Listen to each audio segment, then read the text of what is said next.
Esse é o SBGG Cast, o podcast da Sociedade Brasileira de Geriatria e Gerontologia. Por aqui você confere novidades, entrevistas e muito mais.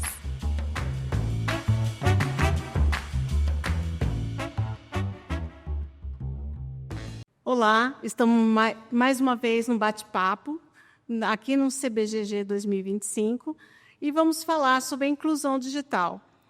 Com todo esse avanço tecnológico, há necessidade também da inclusão da pessoa idosa para ter acesso a isso. Ninguém pode ficar de fora desse momento de uma revolução tecnológica.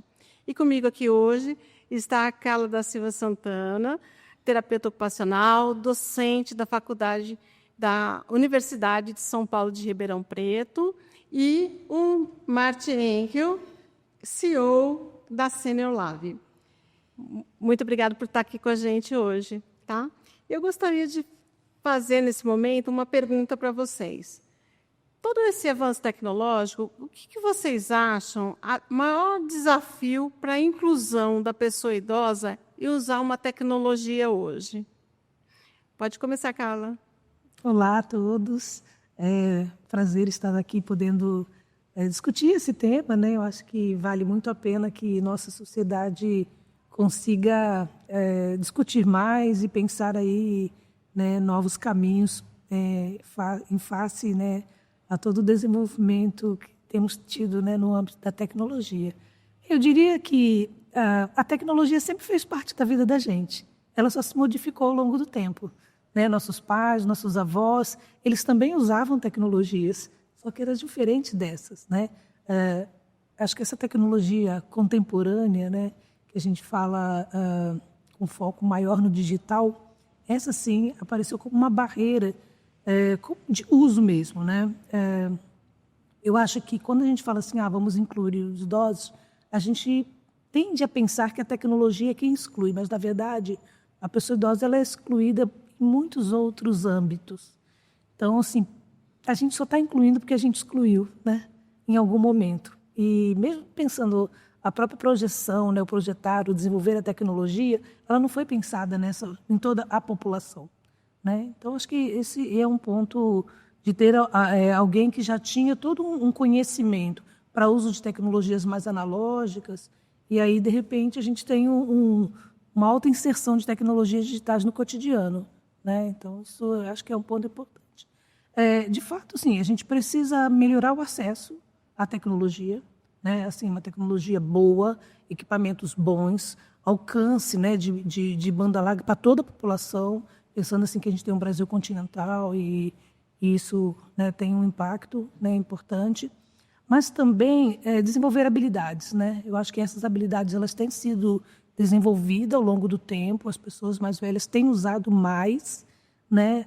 Mas também esbarra um ponto importante, que é a questão da alfabetização, que não é só alfabetização digital, né? Mas assim, o nível educacional também ele tem uma influência grande de como a gente vai usar a tecnologia. Né? Então, assim, provavelmente não, né? É fato que pessoas com baixas escolaridades elas usam mais o áudio, vídeos, elas escrevem menos, enfim. Mas a gente precisa... Eu, particularmente, não sou tão favorável a tecnologias, pensar em equipamentos específicos para pessoas idosas. Eu não gosto muito dessa ideia, não. Para algumas facilitam, para algumas pessoas com bastante dificuldade de uso. Mas eu acho que o aprendizado ele vai te colocar com mais habilidades. Né? Então, assim, eu acho que há uma responsabilidade social muito importante das empresas que vendem e produzem tecnologia. Elas precisam financiar programas, elas precisam financiar quem consome os celulares, quem consome os tablets, porque fica na conta do sujeito achar que ele não tem habilidade e não tem, né, procurar um projeto, procurar uma escola que possa ajudar no desenvolvimento dessas competências, né? Então, assim, eu penso que é uma responsabilidade social, assim, é isso que você falou, ninguém fica para trás, né? Então, assim, todo mundo tem que ajudar nesse levante, sabe? E ter paciência e ter aí o seu momento de né, de usar, de ajudar a usar, né? Eu acho que isso é importante para a gente. Mas o design de dispositivos e aplicativos, ele pode se tornar mais inclusivo? Você acha, Martin? Ele tem que se tornar mais inclusivo. Essa que é a forma de permitir que mais pessoas tenham acesso às tecnologias. Não é capacitá-las a entender expressões, entender uma navegação complexa, dar um curso de 30 dias para que ela consiga, com facilidade, excluir as imagens que estão no WhatsApp dela. Na verdade, o desafio é anterior. A professora Carla falou muito bem que está na indústria. Os desenvolvedores precisam entender e se aperfeiçoar, e se capacitar a pensar sobre o olhar da população idosa. Entender como ele enxerga, como ele pensa, quais são suas referências, né? Porque o que acontece hoje? Nós temos desenvolvedores jovens de outras gerações e isso não é um problema. Eu não quero, isso não é um choque geracional, por favor. Mas as referências que eles têm são muito distantes das referências dos usuários mais velhos.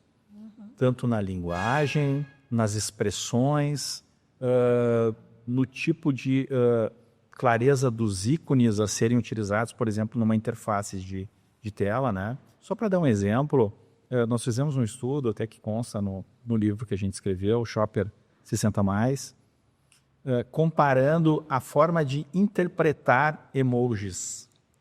Como uma pessoa da geração G, um jovem da geração Z, interpreta um emoji como alguém do meio da geração X para cima e os boomers interpretam. Por exemplo, um Z quer falar assim, amei essa ideia, estou apaixonado por você. O que eles usam? Coração? Não, eles usam uma caveirinha. A caveirinha branca. Para a gente poderia ser um veneno. Estou morrendo de rir. Você acabou comigo. Usa uma caveirinha para simbolizar algo extremo, mas bom. Para um Z, eu nem preciso explicar o que representa para um Z ou para um boomer a caveirinha, né? Assim como o contrário também acontece. Um boomer utilizar o joinha, né?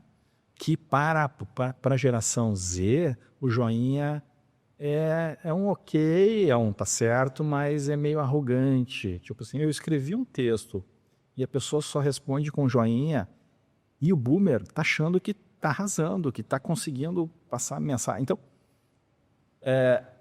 aprofundando um pouco a nossa conversa e tá na questão, tá nessa forma de entender como cada um entende. E a questão de desenvolver equipamentos ou tecnologias ou sistemas para a população idosa, como a professora Carla falou, não é a melhor estratégia. Eles não querem exclusividade, eles querem inclusividade, querem fazer parte, né? Então, na verdade, a indústria, a área de serviço precisa se capacitar para entender como conversar com todas as gerações, inclusive com a população madura. E como vocês veem o papel da pessoa idosa para também fazer essa inclusão, não é? Eu acho que é um terceiro ator ali, a gente está falando de indústria, a gente está falando das tecnologias que estão disponíveis, mas como que vocês incentivariam uma pessoa idosa a se propor a conhecer essas tecnologias? No fundo, assim, eu penso que é um jeito de estar no mundo, né? A gente ouve muitas pessoas mais velhas falando, no meu tempo era desse jeito, né? Isso não me pertence, como se ela não fizesse parte desse tempo com suas coisas, né? Elas se sentem fora dali. E eu acho que tem essa apropriação do tempo, do espaço, da sociedade em envelhecimento, que ela precisa acontecer para todas as coisas, inclusive para a tecnologia. Então, acho que tem essa questão que é estar pleno nesse mundo hoje, né? Porque ninguém nunca esteve pleno em mundo nenhum, né? Mas assim, a gente tem barreiras importantes de desigualdades, de etarismo, entre outras coisas. Então, assim, se sentir podendo desvendar a tecnologia, podendo ter acesso à tecnologia, eu acho que isso te coloca em outro lugar, né? Porque senão você vai ser incapaz de comprar um equipamento que você deseja, você acha que ele não é para você, ele é para uma outra geração. Então, assim, muitos idosos se sentem plenos para esse mercado consumidor, e eles impulsionam o mercado.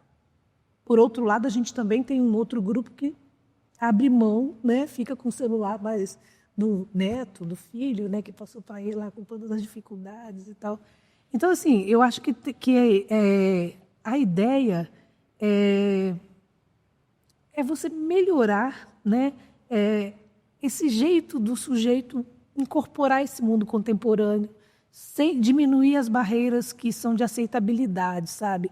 Porque muitas pessoas querem, mas não entram com força nisso. Então, acho que isso é um ponto que a sociedade precisa ampliar, né? Assim, não só desenvolver equipamentos, pensando aí, né, em N formatos que vão facilitar esse estar, né, no mundo, mas eu acho que a gente precisa cuidar disso. E acho que tem uma outra questão que é olhar mesmo para o mercado, né? Assim, é necessário, de fato, que o mercado olhe para esses sujeitos e dê o grau de importância a esse consumidor que é muito importante nesse momento e para o crescimento dessa sociedade. Enquanto a gente tiver esses equipamentos, eu vou falar de roupa. Dia desses eu vi um protetor de fêmur, parecia 2 almofadas, juntas por um cinto, uma coisa horrorosa. Eu fiquei pensando assim, a pessoa que é ciclista, ele coloca, né, uma bermuda de neoprene, um negócio tudo lá com as proteções necessárias. Quem vai usar um produto que ridiculariza o sujeito? Né? Ou uma barra que se põe, parece que você está colocando na rua. Na verdade, você está falando da delicadeza da casa de alguém. Então, assim, quando a gente começar a projetar coisas melhores, as pessoas se sentirem reconhecidas e tendo a importância que tem para essa sociedade, com certeza eu acho que a gente vai ter uma outra aproximação, né? Ela vai ter uma outra experiência, né, como sujeito mais velho. Né? Então, eu acho que um pouco como que a gente faz para incentivar, ela perpassa a uma mudança social importante. Pois é, e aí a gente fala de que idosos nós estamos falando, né? Que daqui a pouquinho está todo mundo ali na terceira idade e já ainda é uma geração que foi inclusa na tecnologia, mas daqui a pouquinho é uma geração que nasceu na tecnologia. Então, essas gerações são diferentes. E a gente tem que reconhecer essa geração heterogênea, né? Porque a gente fala assim, os idosos, existe, né? Na verdade, é um conceito que a gente criou basicamente etário, mas as pessoas são muito diferentes, né? Então, assim, não dá para falar assim, idoso e tecnologia não combinam. Sempre combinou. Eles desvendaram, né, coisas mais interessantes nesse mundo todo, né?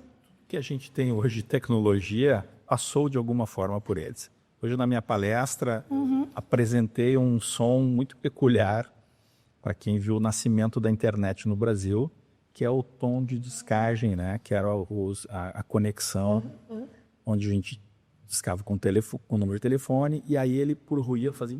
Um pulso, né? Era o pulso. Antes disso era uma frequência de áudio para fazer a conexão para a internet, antes da gente ter banda larga. E eu via assim, algumas pessoas, e principalmente os rostos mais jovens, assim, que louco aquilo, o que é isso, né? Então, assim, a gente passou por tudo isso e conseguimos aprender e utilizar tudo que fez sentido. Muitas tecnologias foram lançadas e sumiram porque não faziam sentido. Erro de projeto, momento errado, público errado, uma série de questões. Isso faz toda a diferença, né, para se transformar o mercado. Ou seja, as empresas têm que ter clareza e principalmente o usuário, a professora Carla falou muito bem, não ter medo de experimentar.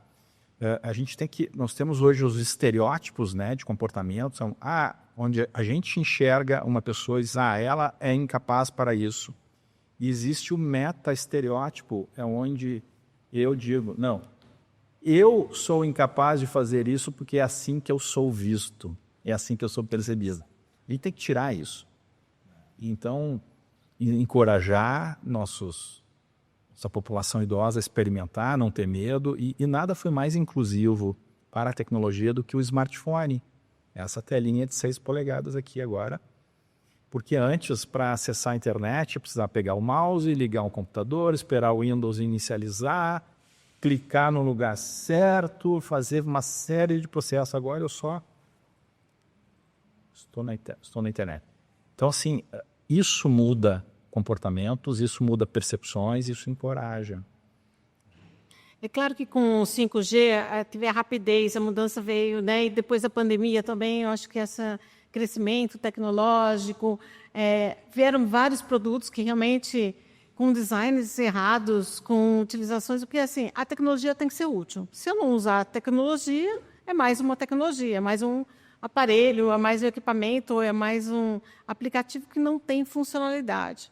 Então, pelo que eu estou vendo, você está falando, assim, a tecnologia tem que ter funcionalidade, tem que perceber a necessidade, porque eu sempre falo também, assim, eu acho que não é para todo mundo. Com certeza não é para todo mundo, mas ela tem que estar acessível, né? E ela tem que estar disponível e ela tem que ser possível para todo mundo. E aí vamos falar até desde políticas públicas até mesmo o mercado, né? Que ele tem que trabalhar para isso. Eu penso que a tecnologia ela tem que ser para todo mundo, né? Na medida em que ela responda às suas necessidades. Se você vai fazer uma cirurgia, você quer alta tecnologia para cuidar de um problema altamente complexo. Você não quer não ter tecnologia para isso, né?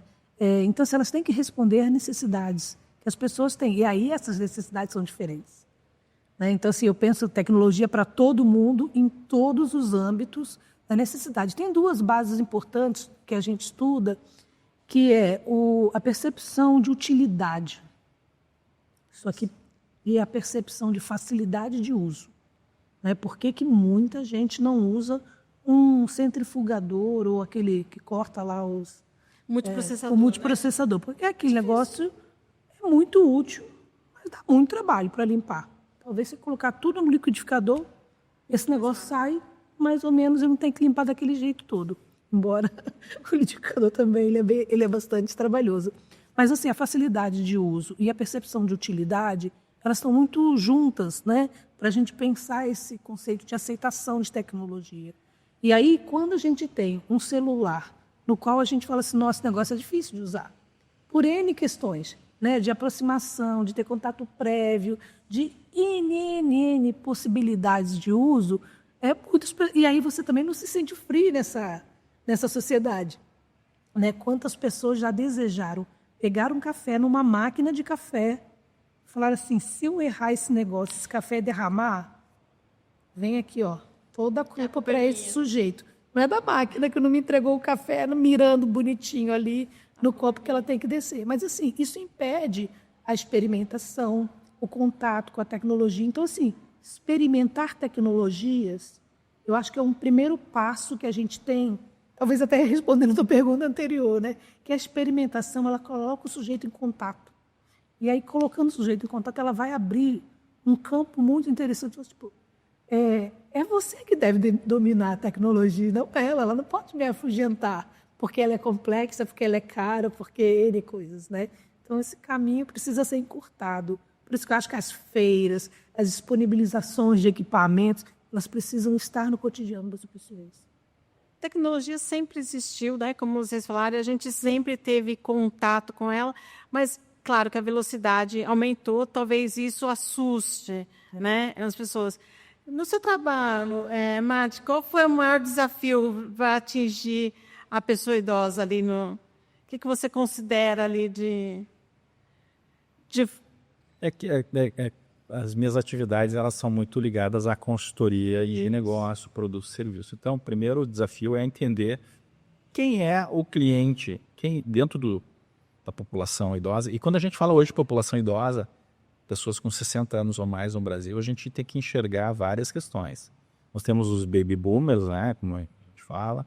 A gente tem a geração silenciosa, que foi a anterior aos baby boomers. E tem a geração de aço, né, quando se chama, são as pessoas de 91 anos ou mais. E acabamos de receber os primeiros integrantes da geração X, que fizeram 60 anos ano passado, ou seja, já tem 2 faixas da geração X. No Brasil, a geração Coca-Cola chegou aos 60 anos de idade. Tá? Então, e não é só uma questão semântica de chamar porque eles integram o que tecnicamente a legislação determina. Existem alterações muito comuns e naturais no nosso ciclo de vida, no nosso envelhecimento. Alterações na visão, alterações auditivas e alterações físicas, alterações no tato. Isso tudo impacta na tecnologia, no desenvolvimento de soluções para esse público. Tem que entender, voltando agora, início da pergunta, entender quem é ou o que esse produto, esse serviço vai atender e para quem é o maior desafio sempre, né, nas companhias. Elas normalmente não têm essa resposta e a gente ajuda, né, a encontrar essa persona, e normalmente não é uma só, são várias personas, que aí entram questão financeira, questão de nível educacional. Nós temos hoje no Brasil muitos analfabetos da faixa etária de 60 anos ou mais, é o grupo etário que mais tem analfabetos, e temos os analfabetos funcionais, que são os que não completaram o ensino fundamental, o ensino básico, desculpe, não completaram o ensino básico e não conseguem interpretar corretamente, adequadamente, uma frase com 5 palavras.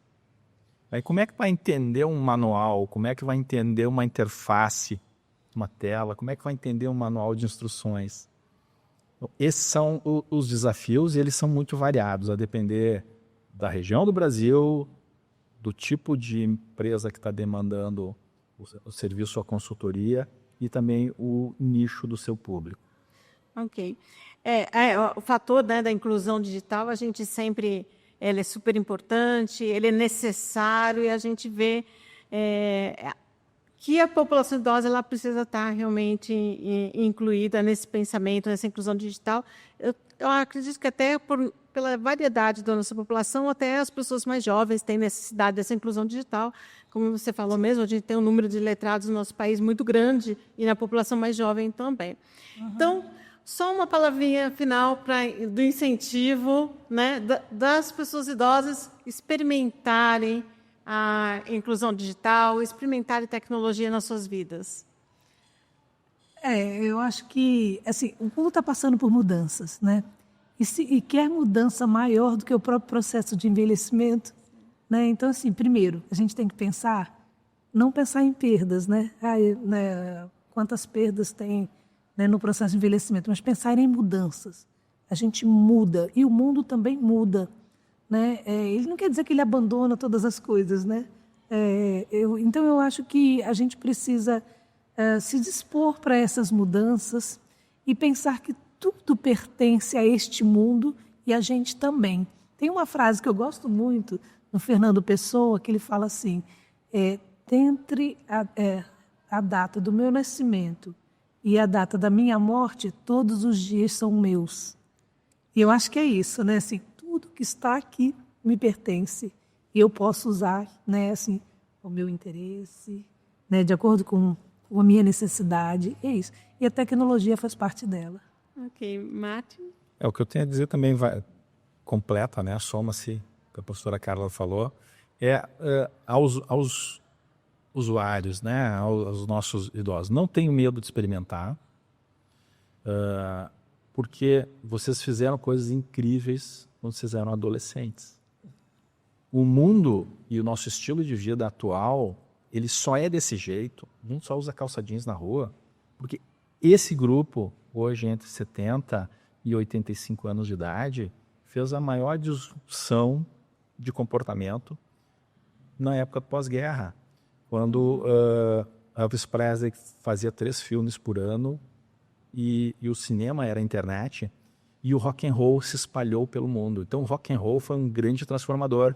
E são essas pessoas que hoje a gente negligencia, que a gente trata como infantis, trata como fracos, que fizeram tudo isso, ou seja, transformaram tudo que a gente enxerga aí na nossa forma de viver, inclusive casar por amor, foi esse grupo que realizou. Foi essas mulheres que realizaram. Bom, Essa é uma questão. Então, não tenham medo. Não se preocupem com o que as outras pessoas pensam.